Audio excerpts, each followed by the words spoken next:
I've taken a beating for engaging in trying to solve hard problems like immigration in a very red state. I think the fact that I'm not married, America can handle it. I sure can handle it. Well, cheers to that. For 4 decades. After his death, Lindsey Graham's sister finally confirms the rumors. He spent 4 decades in front of television cameras, and not once in all that time did a wife stand beside him. People speculated, reporters hinted, rivals whispered, and for 20 years, Lindsey Graham let the questions hang in the air without ever fully answering them.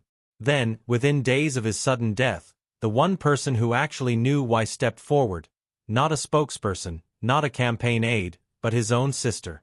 And the answer she gave had nothing to do with the theories that followed him through Washington. It went back to a living room in a small South Carolina mill town, to a promise made by a scared young man who had just become the only parent his little sister had left in the world.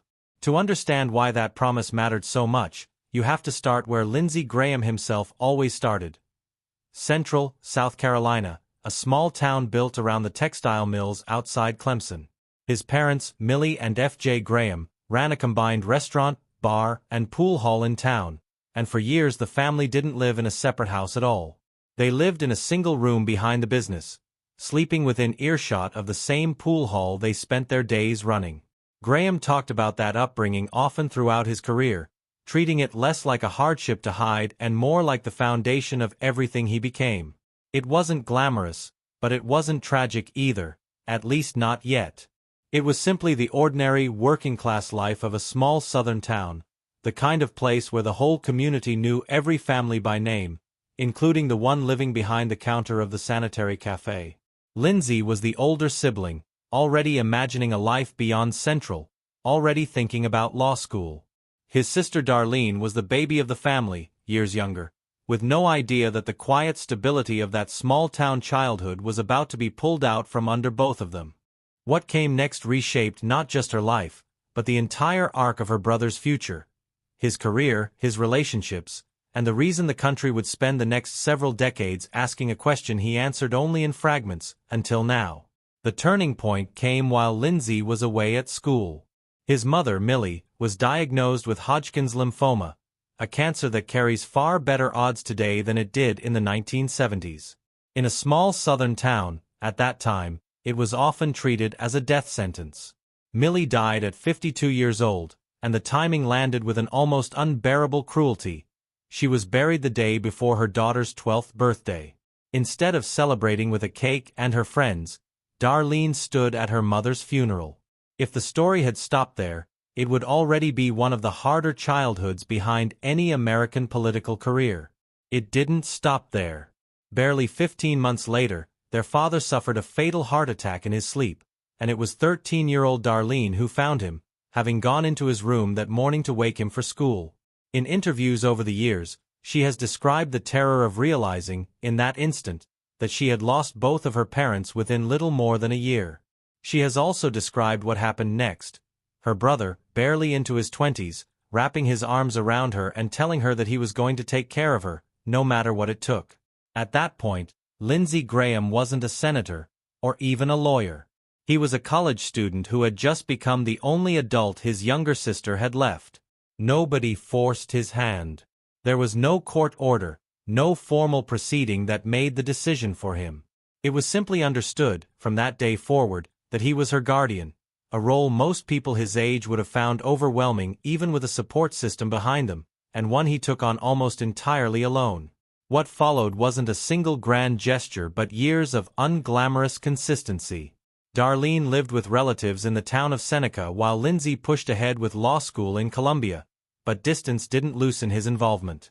According to people who knew him during those years, including a law school roommate who later spoke publicly about that period, Graham made the drive home almost every weekend to check on her.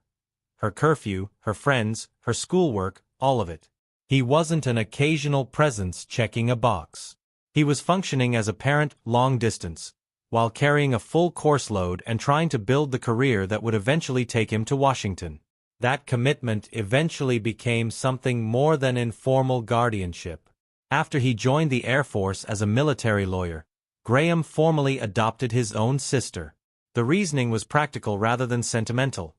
As a member of the military, he had access to certain benefits, and by legally adopting Darlene, he could make sure those benefits, and his own legal protections, would extend to her if anything ever happened to him. He was in his 20s, thinking through contingencies most people that age never consider, and restructuring his own legal identity to make sure his sister would be protected no matter what. That single decision quietly explains most of what came afterward.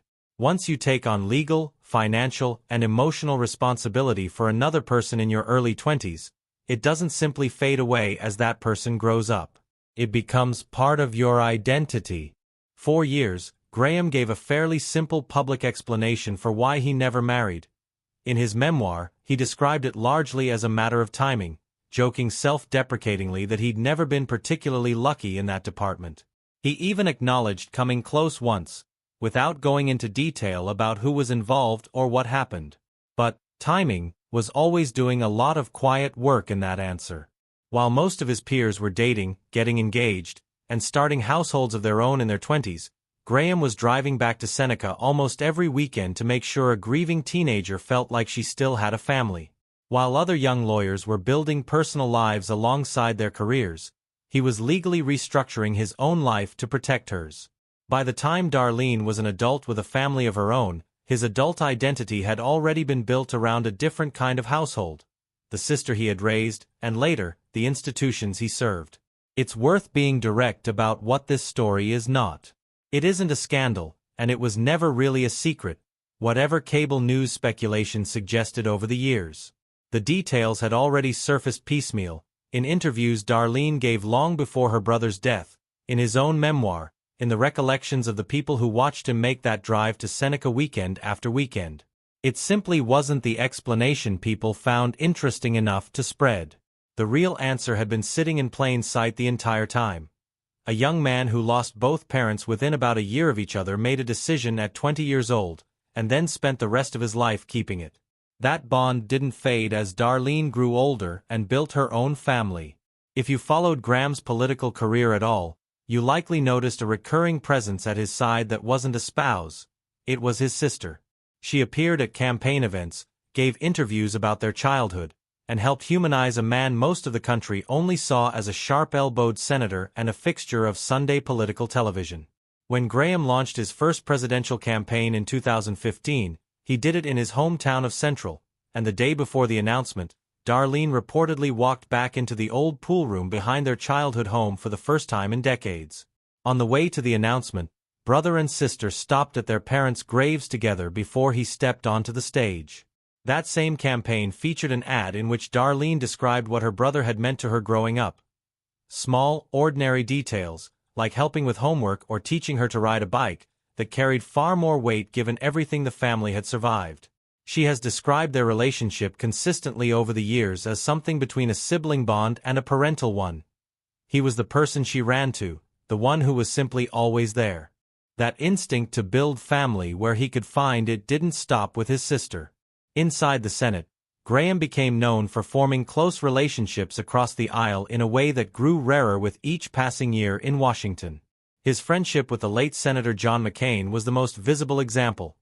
The two men were nearly inseparable for years, appearing together at press conferences from Kabul to Munich, often putting themselves at odds with parts of their own party over foreign policy. Along with Senator Joe Lieberman, the three were informally known around Washington as a tight-knit trio who traveled and argued and defended each other in near equal measure. When McCain died, people close to Graham noticed a lasting change in him, describing the loss as something closer to losing an older brother than a colleague. That pattern extended beyond his ideological allies. Illinois Senator Dick Durbin, a Democrat who frequently disagreed with Graham on policy, later described spending time with him on a NATO delegation trip in the final week of Graham's life, recalling how relentlessly he worked the room trying to build support for ending the war in Ukraine. Durbin also pointed to their long working relationship on immigration reform as proof that Graham could disagree fiercely with someone on policy without ever letting it curdle into personal hostility. Taken together, it paints a picture of a man who never built the traditional family structure most people do in their 20s, and instead spent decades assembling family wherever he found it. A sister he adopted, a best friend in the Senate he crossed the world with, and colleagues on both sides of the aisle who considered him a real friend even when they disagreed about nearly everything. Graham's final days followed the same pattern that had defined much of his later career. He traveled to Ukraine and met with President Volodymyr Zelensky, part of the outspoken support for Ukraine that had become one of his signature causes. He had also recently attended a NATO summit, where colleagues described him working every room he entered, pushing his views on how to bring the war closer to an end. By Saturday evening, he was back home in Washington. President Trump later said the two men spoke by phone that night, hours before Graham's death, and that aside from sounding tired, Graham seemed completely fine. He was scheduled to appear on a major Sunday political program the next morning, a show he had appeared on dozens of times over the course of his career. Instead, emergency crews responded to a call at his Capitol Hill home Saturday night. His office confirmed early Sunday that he had died from what was described as a brief and sudden illness. A preliminary finding from the D.C. medical examiner pointed to an aortic dissection tied to underlying cardiovascular disease, a tear in the body's main artery that can turn fatal within hours if untreated, and which is more common in men in their 60s and 70s. He was 71 years old. Tributes followed from across the political spectrum and from world leaders as well, a reflection of how far his influence had reached beyond South Carolina. President Trump called him one of the finest people and senators he had ever known. Senate leadership praised his decades of advocacy for the country and its allies. Foreign leaders in Ukraine and Israel mourned the loss of a steadfast partner, and colleagues who disagreed with him on almost every issue still described him as someone who never let policy fights turn personal. In the middle of all those official statements, one figure kept appearing again and again: Darlene. As Republican leaders in South Carolina scrambled to fill the vacant seat, her name surfaced almost immediately. President Trump publicly suggested she be appointed to serve out the remainder of her brother's term, calling it a fitting tribute. South Carolina's other senator, Tim Scott, backed the idea within hours.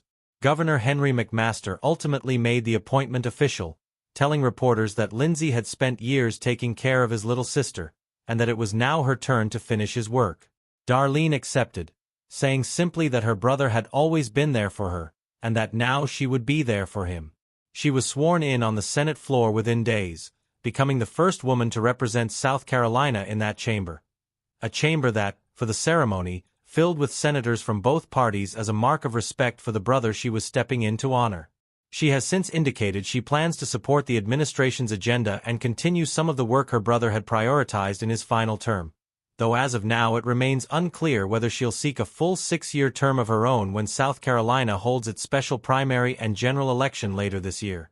Step back and look at the full arc of this story, and it's almost hard to believe how it all connects.